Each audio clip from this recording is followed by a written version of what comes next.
या जगात ज्ञानाची मोठी मोठी विद्यापीठं आहेत, पदव्या आहेत, पण निसर्गाच्या शाळेत शिकलेलं असं एक व्यक्तिमत्व, ज्यांच्या हातांना मातीचा गंध समजतो आणि डोळ्यांना झाडांची भाषा. शाळेची पायरी कधी चढता आली नाही, पण काळ्या आईच्या कुशीत मात्र जगाचं सारं शहाणपण सापडलं. गरिबी आणि कष्टाच्या प्रवासात त्यांनी कधी हार मानली नाही. उलट प्रत्येक कष्टाच्या घामातून एक नवीन बीज अंकुरलं.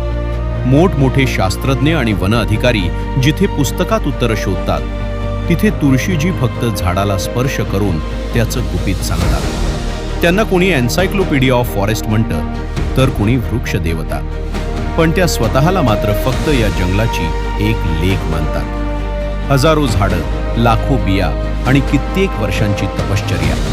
एका स्त्रीनं आपल्या हातांनी हे जंगल उभं केलं. त्या फक्त झाडं लावत नव्हत्या, तर त्या पुढच्या पिढीसाठी प्राणवायू आणि सावलीची पेरणी करत होत्या. तो दिवस ऐतिहासिक होता. दिल्लीच्या भव्य राष्ट्रपती भवनात जगाचं लक्ष त्या अनवाणी पावलांकडे होतं. साधी राहणी, पारंपरिक वेशभूषा आणि मनात केवळ निसर्गाप्रती असलेली. जेव्हा राष्ट्रपतींच्या हातून सन्मान स्वीकारला, तेव्हा तो केवळ एका व्यक्तीचा सन्मान नव्हता, तर निसर्गाचा सन्मान होता.